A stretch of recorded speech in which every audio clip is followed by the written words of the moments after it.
One of the biggest mistakes that you can make in fantasy football is refusal to change your mind on certain players. Maybe there's one guy that you will never draft on principle. I totally get that. That's fine. But having take luck on multiple players, refusing to unleash your bias, whether it's positive or negative, is the easiest way to back yourself into a corner and put your fantasy team at risk. I like to keep an open mind all off season, so who are the guys that I am currently changing my mind on? So I've had Kyler Murray on multiple Dynasty teams. I've tried to remain optimistic, but at some point I just gave up because when times were good, they were fantastic. He felt like a cheat code. But it always felt like whenever you needed Kyler Murray the most, he just never came through. I mean, the disappointment of heading into the playoffs and him either being injured, recovering from an injury, or just flat out falling on his face. It's tough to get past. I swear, this man has something against week 15 specifically. I'm not even joking.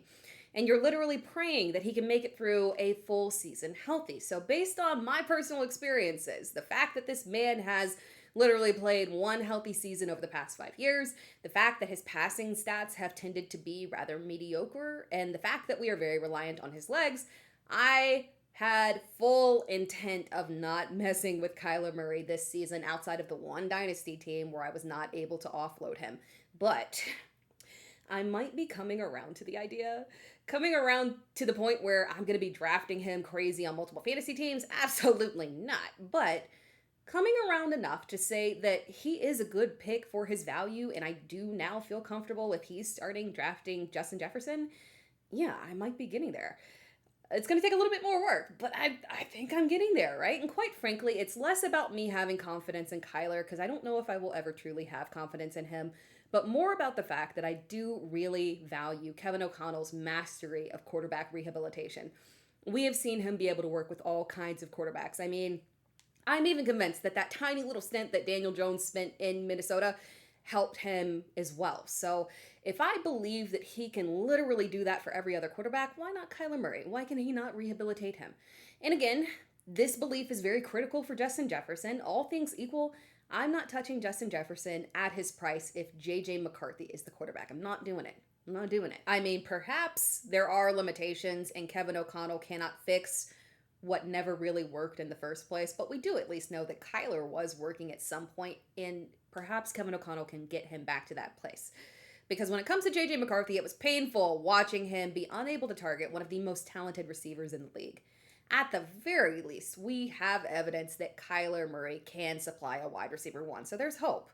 There's hope. Now let's talk about a player that I was extremely high on, and I've cooled down just a little bit. I was ready and willing to go to war for Chris Olave based on that glorious finish to 2025. The shift in production that we saw with the move to Tyler Shuck unlocked a new version of Chris Olave that we had yet to see. Through the first 8 weeks of the season, he was typically where he'd been a lot, sitting around wide receiver 20 in full PPR. It was safe volume, but the ceiling wasn't really there.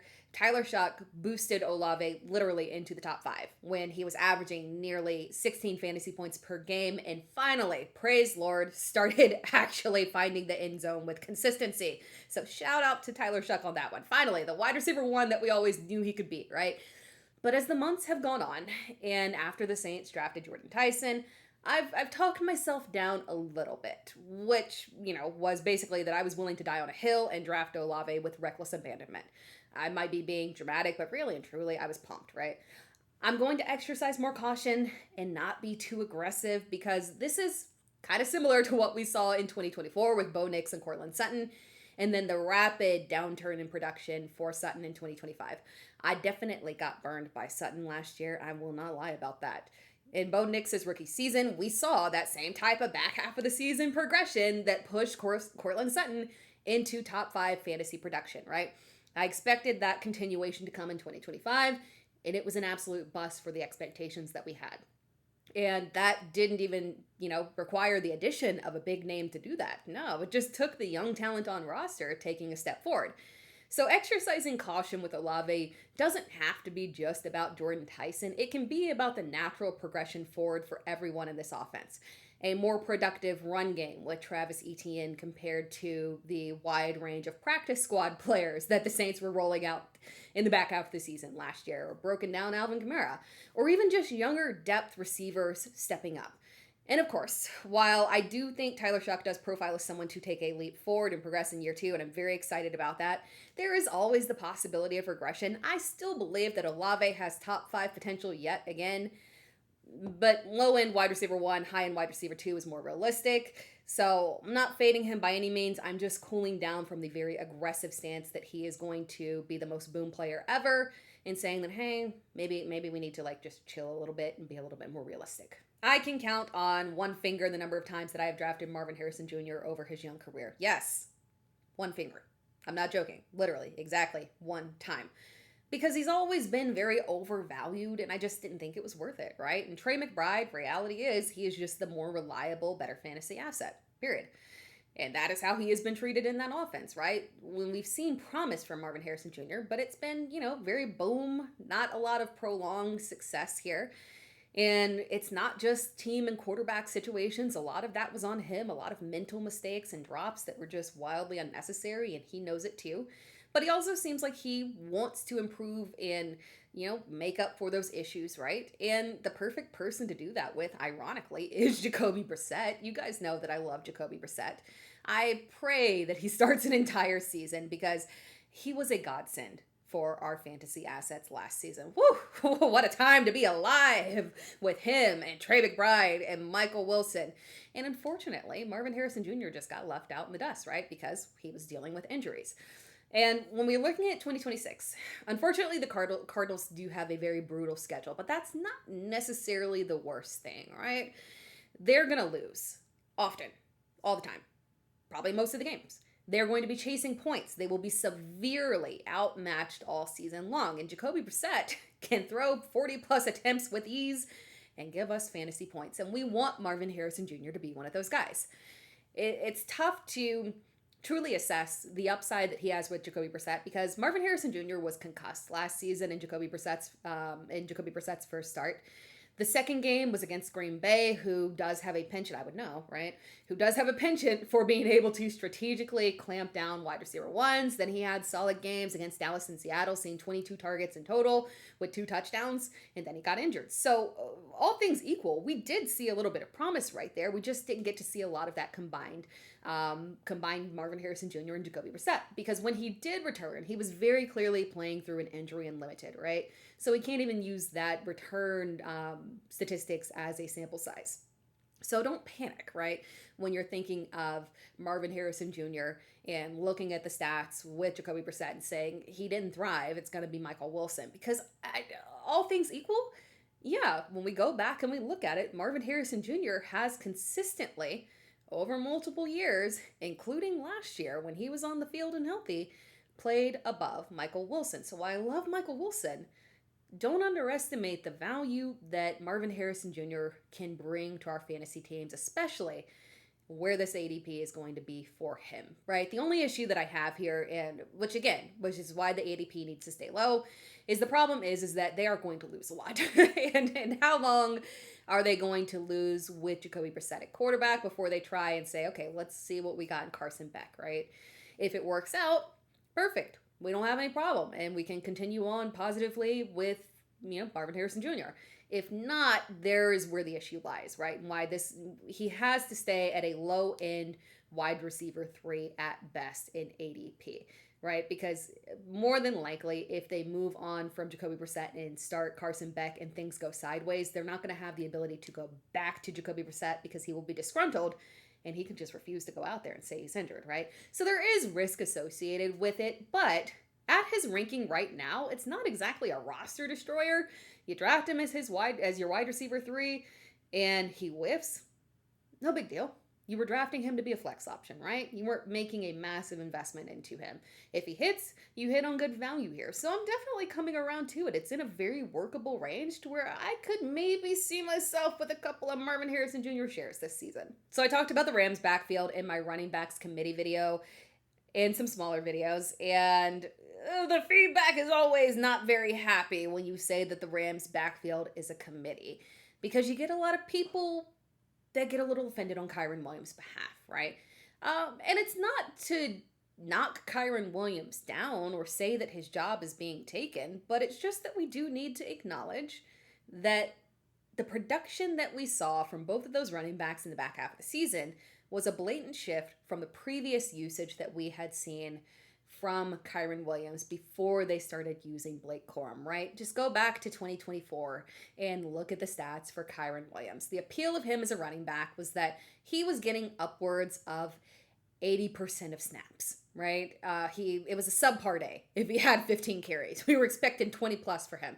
And that volume was necessary because the Rams don't check down a lot, right? Now, cut to the end of 2025, those snaps started dipping below 70%, with his carries going into the 12 to 15 range. Blake Corum's carries were anywhere from the 7 to 14 range. He was definitely taking a little bit of a back seat. Kyren Williams was still the lead back, but we were getting red zone work, goal line touches, and no, it was not all garbage time. Kyren Williams and Blake Corum were used throughout the entire game, right? And it was very effective. Both backs were successful, and the Rams have no reason to change that because the workload that Kyren Williams was getting before was outrageous and kind of unsustainable, right? It was very effective making this flip, and so I do think that it's going to continue to be a committee, but it's important to say that it's a 1A, 1B situation. Even if it's a 50-50 situation, that's still okay, right? Because at the end of the day, the Rams offense is so successful and so efficient and provides just a ample amount of goal line opportunities that it can supply two solid running backs. And Kyren Williams can still pay off at his ADP, even though he is technically in a committee splitting work, right? So I just wanted to include him on this list because, again, it's not a bad thing to draft a guy who does, give away a lot of work to a secondary option at running back 15. But even then, so with the way that he performed last season, in the back half of the season, when Corum was operating the way he was operating, Kyren Williams was still RB12, right? So does he really have super high top 5 upside that he had potentially before we had the usage of the usage of Blake Corum? No, not really. But at the end of the day, he's still a very stable option with plenty of goal line opportunities, a nice baked in level of carries that he's going to get, a great offensive line, and weapons so fantastic in terms of receivers that it just creates wide open lanes.